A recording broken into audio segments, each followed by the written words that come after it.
Assalamualaikum warahmatullahi wabarakatuh. Assalatu wassalamu asrafil anbiya'i wal mursalin wa ala alihi wa sahbihi ajma'in. Kembali channel Endang Taryono bersama Masjid Kuba Taman Royal 2.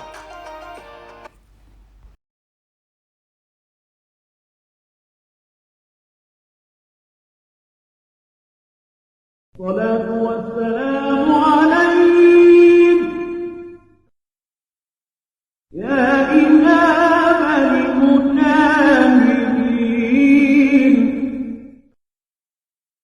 يا رسول الله.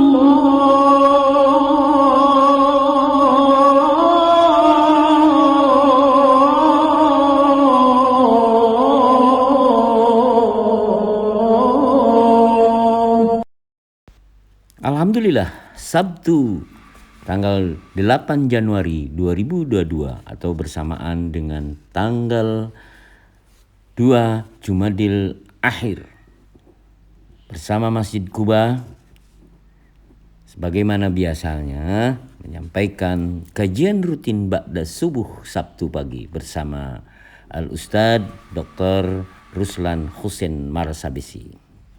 Sebagaimana biasa, beliau akan menyampaikan fikih muamalah tentang riba yang dikhususkan atau difokuskan pada barang-barang ribawi yang dikelompokkan dalam dua golongan atau kelompok. Pertama, emas dan perak. Selanjutnya adalah bahan makanan pokok seperti gandum, kurma, garam. Mudah-mudahan kajian ini bermanfaat untuk kita semua. Mari kita simak bersama. Dan inilah para jamaah yang hadir pada Sabtu pagi ini secara tekun mengikuti kajian ini. Mudah-mudahan bermanfaat untuk kita semua. Dengan ucapan Bismillahirrahmanirrahim dan niatkan, dan mudah-mudahan Allah Subhanahu wa Ta'ala memberikan kita taufik dan hidayahnya dan bermanfaat bagi hasanah keilmuan kita dalam menerapkan sunnah-sunnah Rasulullah Sallallahu Alaihi Wasallam.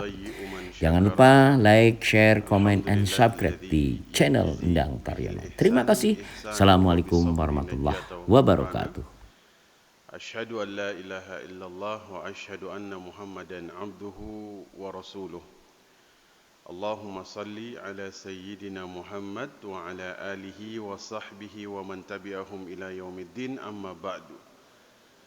Alhamdulillah Bapak Ibu sekalian, kita bisa berjumpa pada kesempatan subuh hari ini pada tahun 2022 ya. 2 tahun kita belajar ya. Waktu tidak terasa. Kata Imam Syafi'i, al-waqti kas-saif. Waktu ini seperti pedang. Ya. Barang siapa yang tidak bisa kemudian menyikapi waktu dengan baik, maka dia akan terluka. Makanya kadang definisi waktu ini hanya bisa dipahami dengan keimanan. Ya. Karena banyak orang yang gagal memahami waktu, seperti bangsa Yahudi memahami waktu, ya, terjebak dalam satu circle waktu, ya, dan kemudian akan keluar dari pusarannya ini dengan sang pemutus kenikmatan yang kita sebut dengan kematian. Makanya kita diingatkan berkali-kali dalam Al-Quran tentang definisi waktu agar kemudian kita bisa menyikapi dengan baik. Karena Nabi mengatakan ni'matani maghbunun fihima katsirun minan nas as-sihhatu wal faragh. Dua nikmat yang paling melalaikan manusia adalah nikmat sehat dan waktu luang. Jadi kalau ada orang sehat, waktunya luang, kemungkinan terlalaikan lebih besar daripada orang yang sakit. Mudah-mudahan Allah sehatkan kita dalam ketaatan. Amin ya rabbal alamin. Nah, kita masih berbicara tentang riba. Nanti masih ada 3 pertemuan itu semuanya tentang riba. Ya, terakhir kita belajar tentang riba jahiliyah. Nah, sekarang kita coba lihat riba-riba yang lain yang kemudian ada di dalam apa yang dilarang di dalam Islam. Ya. Riba qard. Riba qard itu adalah riba hutang piutang. Ya. Dulu sudah kita bahas riba qard ini. Ya. Ada 5 pertemuan. Ya. Qard itu pinjam, meminjam atau hutang piutang. Nah, sebagian besar masyarakat melakukan riba itu dari bab qard, hutang piutang. Saya rasa antum yang hadir di sini pasti pernah kemudian memposisikan diri dari salah satu di antara 2 perkara ini. Entah berhutang atau berpiutang.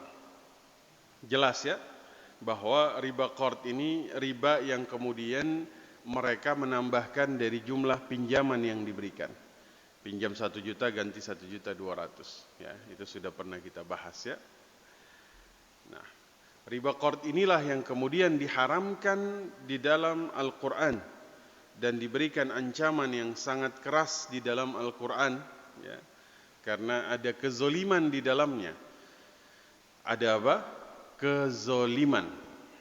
Mengingat tambahan yang diambil tanpa ada imbalan atau iwatnya enggak ada. Ya. Iwatnya enggak ada. Ya, dalam segala sesuatu itu harus ada iwatnya, harus ada imbalan, harus ada penyeimbang. Tapi dalam riba qard ini tidak ada. Ya, makanya di sini ya dikatakan ya, dalam qawaid Nuraniyah ya anna riba asluhu innama yata'amalu bihil muhtaj ya wa ila fal musiru la ya'khudhu alfa hala bi alfi mi'ataini muajjalah idza lam yakun lahu hajatan litilka alf wa innama ya'khudhu almal bimithlihi wa ziyadati ila ajali man huwa muhtaju ilaihi. Ya, kita artikan saja. Jadi dikatakan bahwa riba ini asalnya tidak akan dilakukan kecuali seseorang yang betul-betul dalam tingkat kebutuhan yang sangat tinggi. Ini dalam riba qard. Ya. Jika tidak demikian, enggak mungkin seseorang itu menukar 1.000 uangnya, ya, 1.000 dirham dia tukar dengan 1.200. Ya. Pinjam 1.000 ganti 1.200, hakikatnya dia sedang menukar uang 1.000-nya dengan 1.200, bukan? Ya, dalam keadaan normal enggak akan mungkin seseorang melakukan itu. Saya rasa antum di sini enggak mau tukar uang 5 juta dengan 3 juta. Mau atau tidak? Nah, hakikat riba seperti itu. Ya, riba qard. Nah, ya. Maka kemudian, karena itulah Allah menyebut riba hutang piutang ini sebagai kezaliman. Fa illam taf'alu fa'dhanu biharbi minallahi wa rasulih wa in tubtum falakum ru'usu amwalikum la tazlimuna wa la tuzlamun. Ini ayat yang kemudian Allah ingatkan, barang siapa yang tidak mau berhenti dari riba ini, maka dia telah menebu genderang perang terhadap Allah dan Rasulnya. Ya.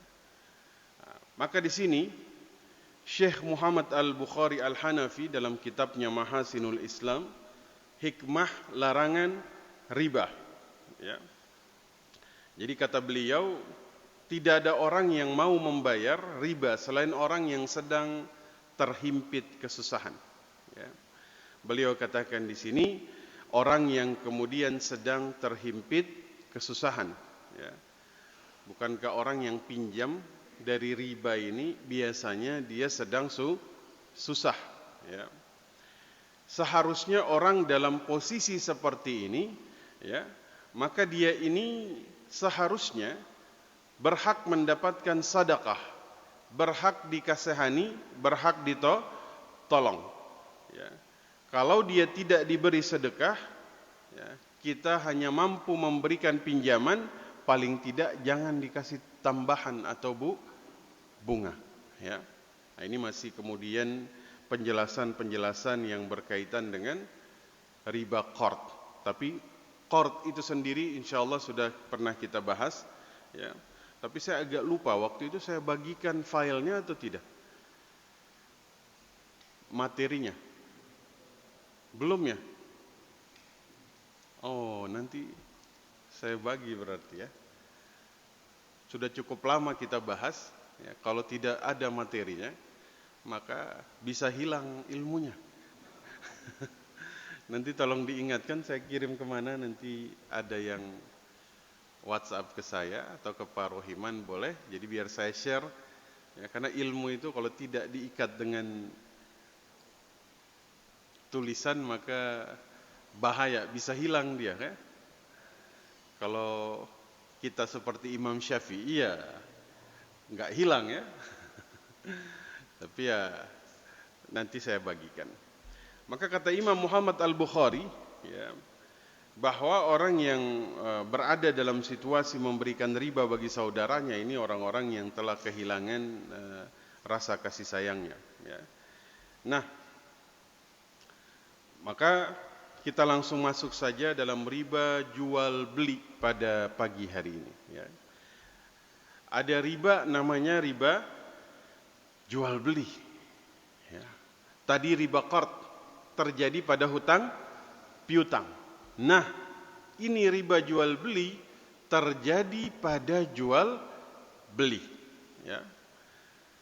Riba jual beli ini terjadi pada transaksi barang ribawi. Oh, ternyata ada barang ribawi, ada. Apa saja? Bisa dilihat emas, perak, gandum halus, gandum kasar, kurma dan garam. Ya.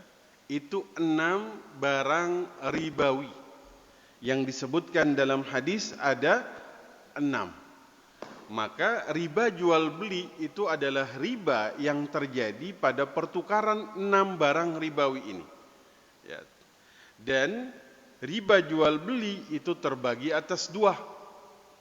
Ada namanya riba fadl, ada namanya riba nasi'ah. Ya. Coba kita lihat satu persatu. Dalam hadis Nabi mengatakan, "Az-zahabu bil-zahabi, wal-fiddatu bil-fiddati, wal-burru bil-burri, wasy-sya'iru bil-syairi, wat-tamru bil-tamri, wa milhu bil-milhi, mithlan bimithlin, sawa'an bisawa'in, yadan biyadin, fa idza ikhtalafat hadhihi al-asnaf, fabi'u kaifa syi'tum idza kana yadan biyadin."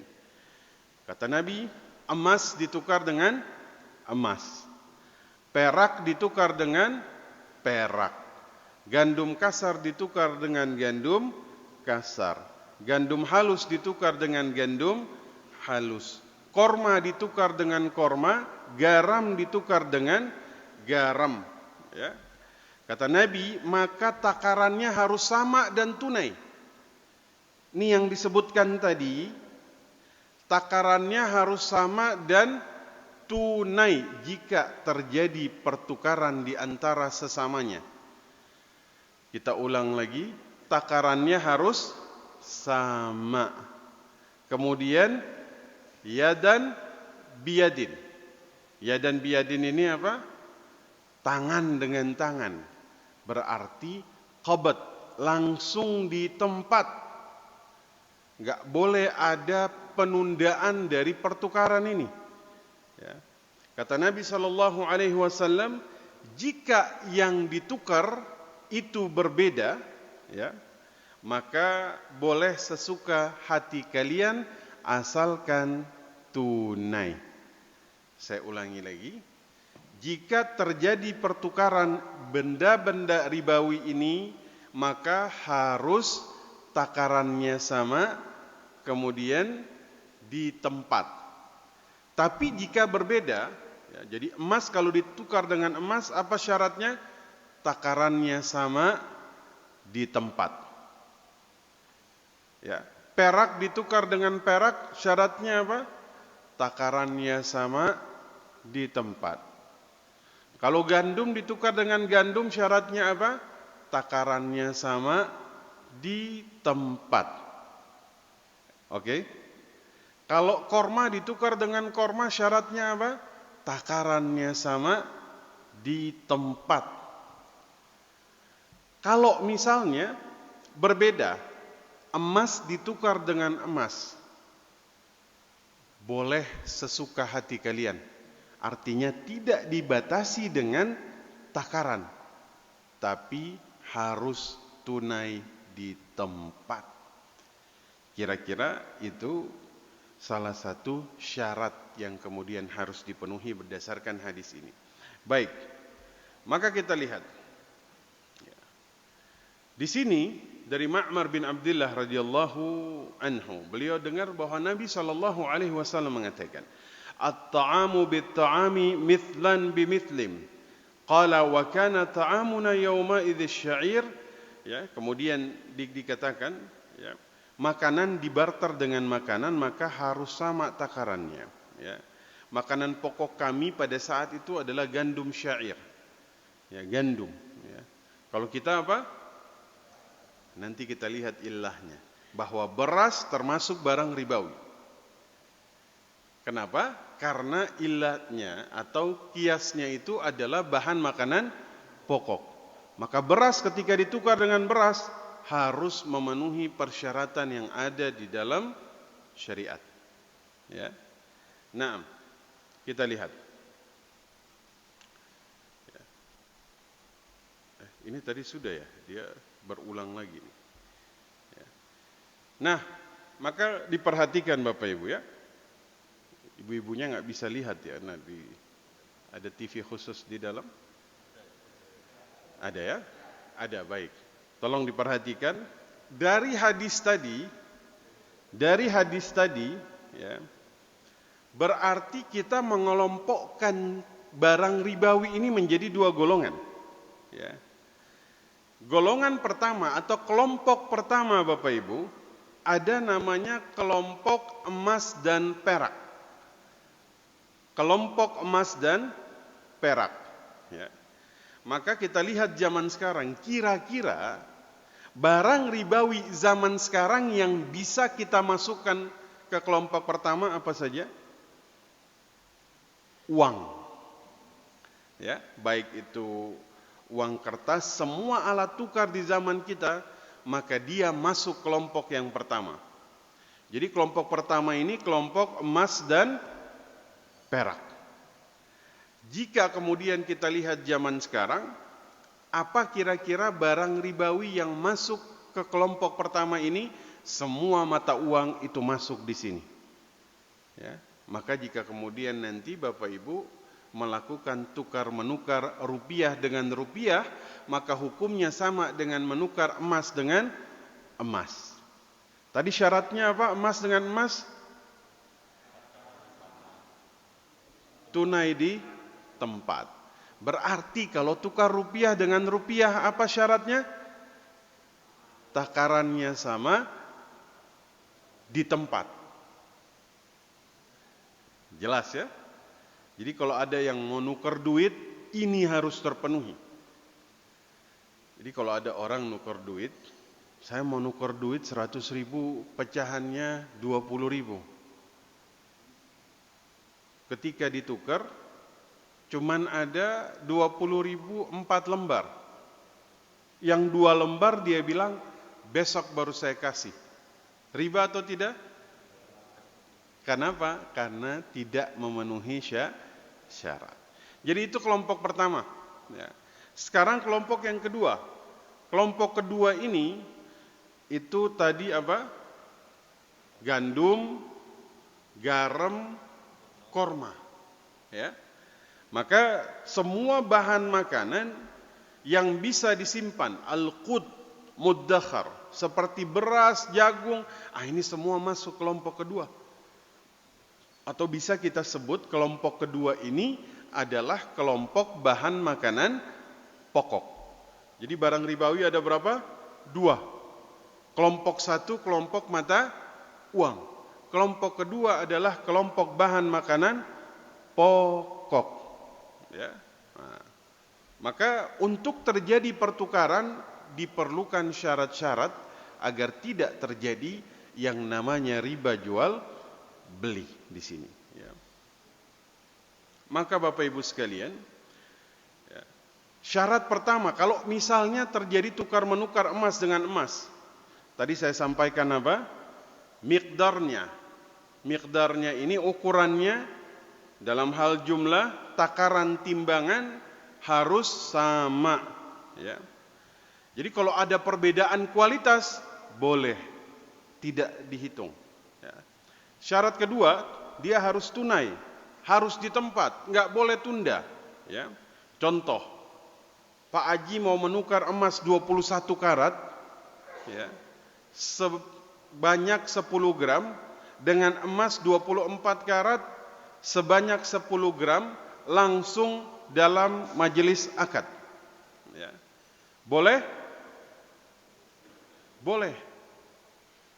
Asalkan tidak boleh emas 21 karat ini dilebihkan, ya. Antum harus lebihin. Kenapa? Karat saya lebih tinggi, ya. Tidak dihitung, ya. Tapi jika kemudian dia ingin agar terjadi jual beli bukan pertukaran, maka dia jual dulu yang 21 karat, dapat uangnya, baru dia beli yang 24 karat. Jelas? Ini ibu-ibu yang harus perhatikan karena urusan emas nih urusan ibu-ibu, ya. Jelas, ya? Tukar menukar emas syaratnya dua. Satu, takarannya sama. Dua, di tempat, ya. Itu syarat mutlak yang kalau tidak dipenuhi maka kemudian ini berbahaya. Nah, saya ulangi lagi. Tadi barang ribawi ada dua kelompok. Kelompok mata uang dan kelompok bahan makanan pokok, ya. Jika kemudian terjadi tukar menukar antar barang yang sejenis, ya. Barang sejenis dalam satu kelompok. Barang sejenis tadi apa? Emas, perak. Mereka satu kelompok. Kalau terjadi pertukaran satu kelompok ini, kemudian sejenis emas dan perak, jelas tadi, ya, takarannya sama, tunai di tempat. Tapi kalau misalnya terjadi pertukaran satu kelompok tapi beda jenis, emas dan perak, boleh atau tidak? Boleh. Syaratnya apa? Tunai saja. Takarannya tidak sama, tidak apa-apa. Yang penting tuh tunai. Contoh apa?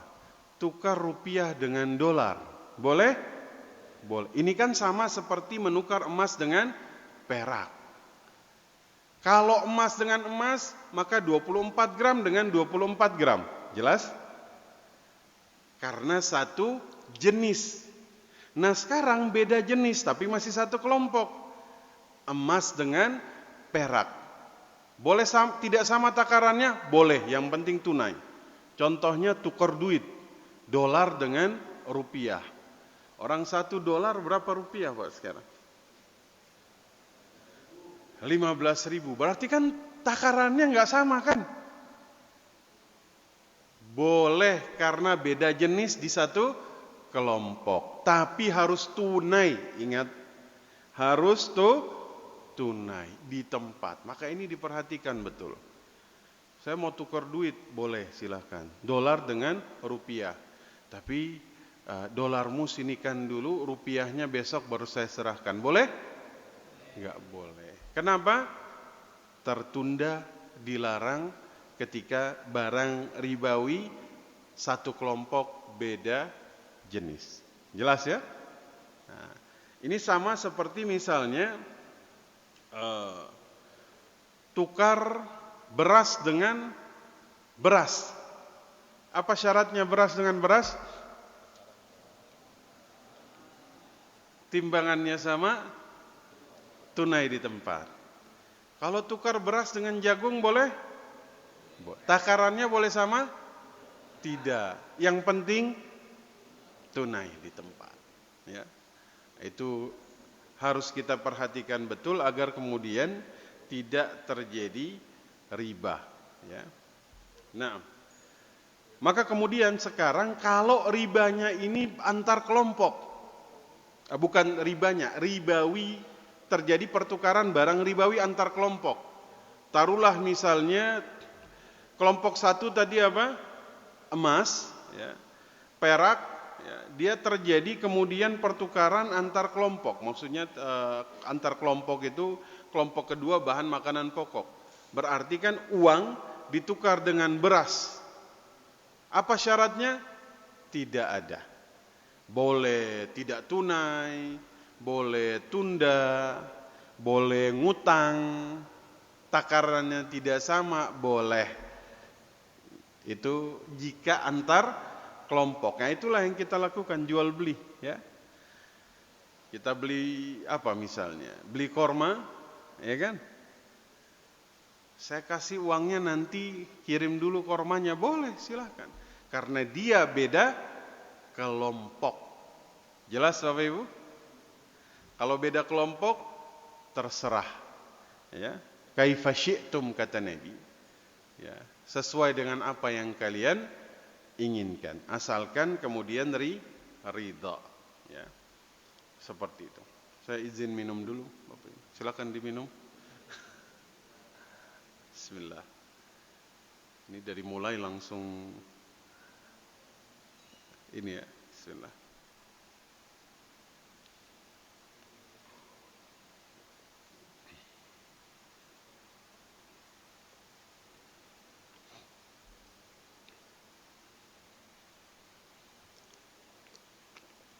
Saya ulangi lagi. Barang ribawi ada berapa? 6. Apa saja? Emas, perak, gandum kasar, gandum halus, korma, garam. Dari 6 benda ribawi ini maka dibagilah menjadi 2 kelompok. Kelompok 1 itu namanya kelompok emas dan perak. Atau kita sebut saja ini kelompok mata uang. Kelompok 2 ini masuk golongan kelompok bahan makanan pokok. Jika terjadi pertukaran satu kelompok sejenis emas dengan emas, maka syaratnya takarannya sama, tunai. Jika terjadi pertukaran satu kelompok tapi beda jenis, berarti emas dan perak, maka syaratnya tidak harus sama takarannya, tapi tunai. Ya, sama seperti tukar beras dengan jagung, korma dengan garam, maka syaratnya itu boleh nggak sama takarannya, tapi harus tunai di tempat. Kalau tukar garam dengan garam, syaratnya sama takarannya, itu tunai. Jelas ya? Jika terjadi pertukaran barang ribawi, tidak satu kelompok, antar kelompok, berarti kelompok emas ditukar dengan kelompok bahan makanan pokok. Maka di sini tidak ada aturan khusus yang berlaku. Ya, boleh tidak tunai, boleh takarannya beda, yang penting dia bukan satu kelompok. Kaifa syi'tum, sesuai yang kalian inginkan, yang penting kita sama-sama ridha. Ya. Jelas sampai di sini Bapak Ibu? Nah, itu kaidahnya, nanti bisa dibaca. Nah, sekarang kita coba lihat sedikit tentang ilat dari barang ribawi. Ilat itu secara bahasa sesuatu yang menyebabkan terjadinya perubahan, ya, atau penyakit. Ya, penyakit itu ilat, ya, karena dia itu menjadi atau ada asbab yang membuat seseorang itu sakit. Ya. Atau al-allu yang berarti minum berulang-ulang, karena dalam kajian fikih ini keberadaan hukumnya ini dia akan berulang dengan ilat yang muncul. Contoh, khamar diharamkan. Kenapa diharamkan? Karena memabukkan. Zaman sekarang bukan lagi khamar yang memabukkan, narkoba, maka dicari ilatnya. Ilat dari narkoba ini apa? Mabuk, memabukkan. Maka kita mencoba mencari ilat dari barang-barang ribawi tadi. Karena yang disebutkan hanya berapa? 6. Hanya 6. Maka kemudian kita akan mencoba melihat bagaimana para ulama itu mencoba untuk mencari ilatnya sehingga mereka bisa mengkiaskan 6 benda ribawi tadi dengan benda-benda yang ada pada zaman sekarang. 1. Al-wazn.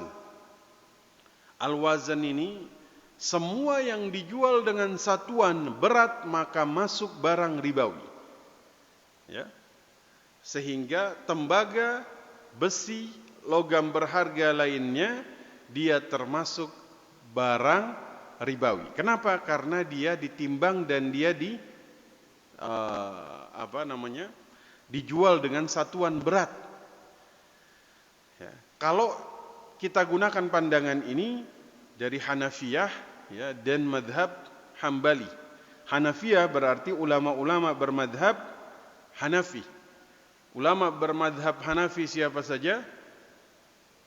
Imam Abu Yusuf, Imam Hasan Al-Syaibani, Ibnu Qudamah, Ibnu Abidin, semuanya ulama-ulama bermadhab Hanafi. Ya, guru mereka Imam Abu Hanifah. Ya, Imam Abu Hanifah nama aslinya yaitu Nu'man bin Thabit. Muridnya itu Hasan Al-Syaibani, termasuk itu adalah salah seorang guru Imam Syafi'i. Imam Syafi'i ini berguru kepada madhab Hanafi, tapi berguru juga kepada madhab Maliki. Ya, maka beliau ini menguasai 2 madhab besar. Ya. Hanafi beliau kuasai, Maliki juga beliau kuasai. Maka kalau menurut ulama madhab Hanafiyah, ya, dan ulama madhab Hambali, ya, di sini dikatakan semua yang al-wazan, maksudnya yang diukur, ditakar, itu semua benda ribawi. Berarti besi termasuk, tembaga termasuk, aluminium termasuk. Kalau menggunakan pendekatan wazan, masuk semuanya. Maka besi kalau ditukar dengan besi, maka takarannya harus tunai. Tembaga ditukar dengan tembaga, takarannya harus sama. Harus tunai. Ya, ini harus diperhatikan. Yang kedua, dikatakan ghalaba thamaniyah. Artinya benda ribawi itu semua benda yang kemudian dijadikan sebagai mata uang. Ya. Cuman memang semua yang dijadikan mata uang, kalau Malikiyah dan Syafi'iyah, itu mereka mengatakan terbatas hanya emas dan perak. Hanya emas dan perak yang kemudian dijadikan sebagai komoditas mata uang. Ya, maka mereka mengatakan ghalaba thamaniyah, ya, benda ribawi yang hanya layak dijadikan mata uang yaitu adalah emas dan perak. Maka emas dan perak termasuk mata uang. Tapi zaman sekarang uang kertas ya mata uang, makanya digunakan sebagai, ditetapkan masuk kategori barang ribawi. Ya. Dulu kan manusia itu ketika dia memenuhi kebutuhan hidupnya ya dia mandiri. Dia mau dapat ikan ya dia jadi nelayan. Dia dapat beras ya dia jadi petani. Dia mau dapat pakaian, ya dia harus belajar memintal. Tapi lama-kelamaan kan kita nggak mungkin bisa menjadi semua itu, bukan? Ya, saya nelayan, butuh ikan. Saya nelayan, butuh beras. Siapa yang saya cari? Petani, ya kan? Saya datang ke petani. Pak, saya nih bawa ikan. Saya mau tukar dengan beras. Tapi kata petaninya, oh mohon maaf, ana kebetulan sekarang nggak butuh ikan. Tapi yang ana butuhkan adalah benang misalnya.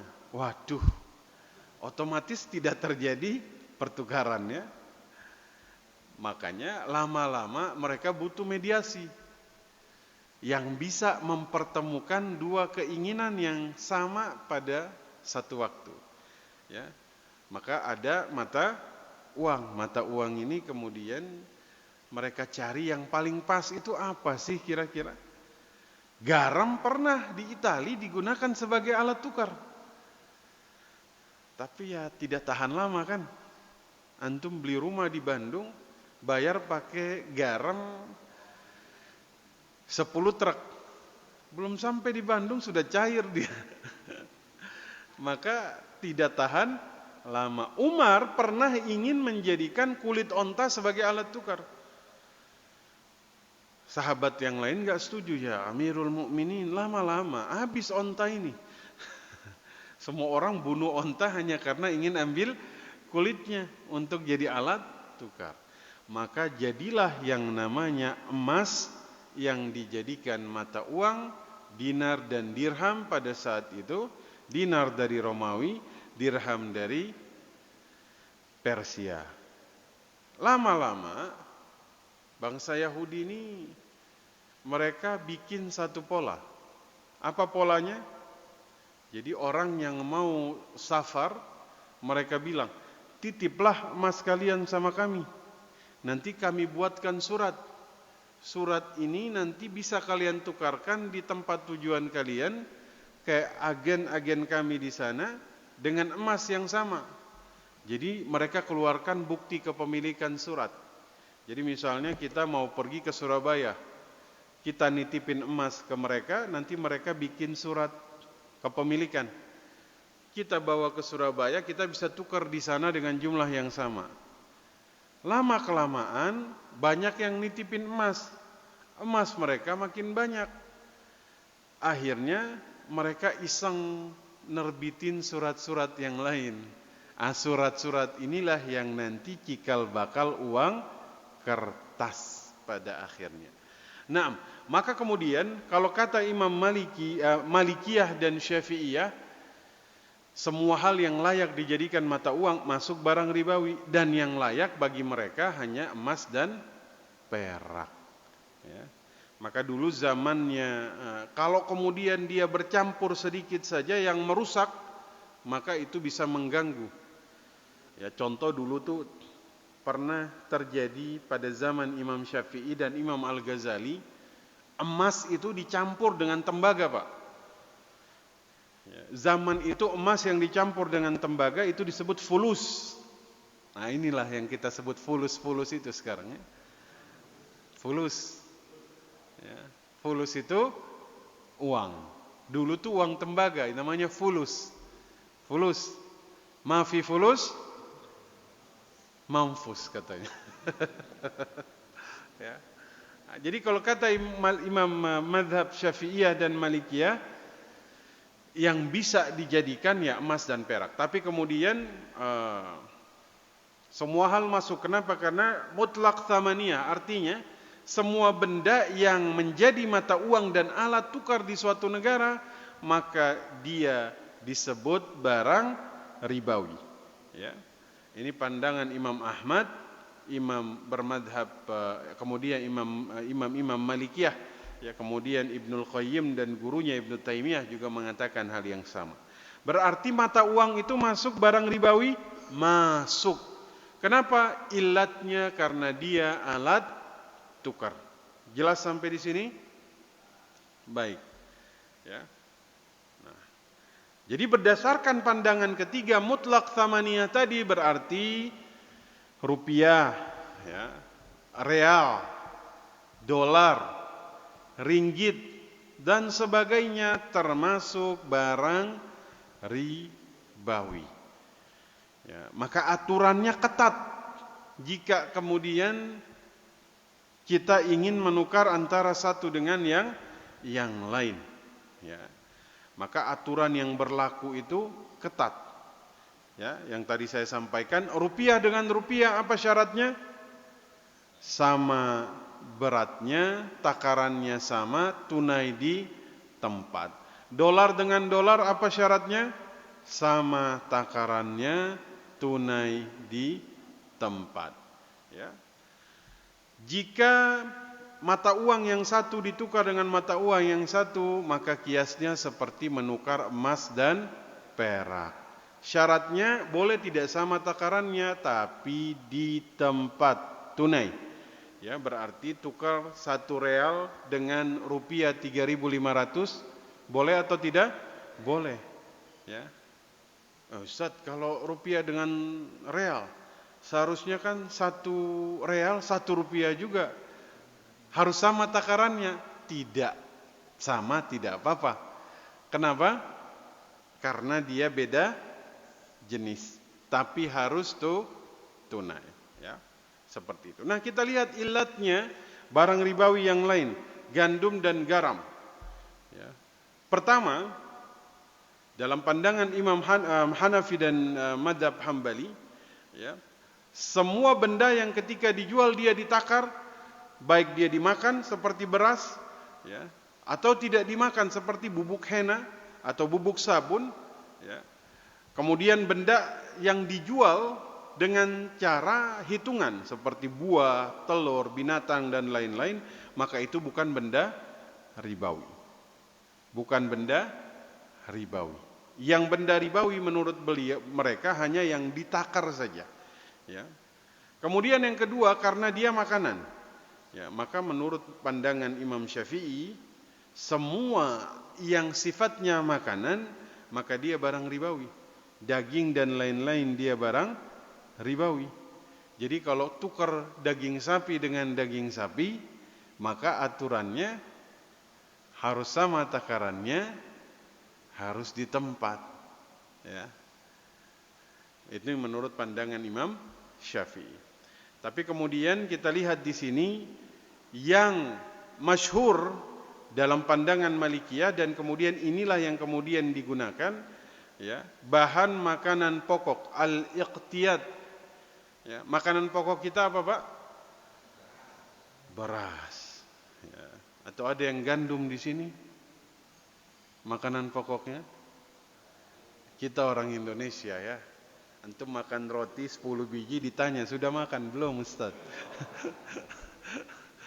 Kalau belum makan nasi, bagi kita orang Indonesia itu belum makan. Jangankan roti, Pak, dia makan lontong 5 biji ditanya udah makan belum? Jadi dalam bayangan kita, nasi, itulah yang kemudian memenuhi syarat, ya. Kalau hanya lontong, roti, belum makan, ya kan? Ya, jadi ada semacam apa? Ada semacam psikologis, ya. Kalau kita makan itu tuh belum makan, kerasa belum kenyang, hanya ngelitikin perut lah katanya. Ya. Nah, maka semua yang sifatnya ditakar dan bahan makanan pokok maka berlaku hukum ribawi. Ya. Beras, jagung, terigu, itu semua barang ribawi. Maka jika ada pertukaran di antaranya, maka diperhatikan betul syarat-syaratnya. Ya, nah, nanti insyaallah saya rasa di pertemuan minggu depan kita akan bahas langsung aplikasinya. Ya. Atau mau kita bahas langsung sekarang? Waktu sampai jam berapa? Oh, pertanyaannya banyak, baik. Ya. Kita tanya jawab saja, ya. Silakan. Ya. Nanti filenya saya bagikan biar bisa dibaca di rumah nanti. Tafadhal, kalau ada pertanyaan saya persilahkan. Ya,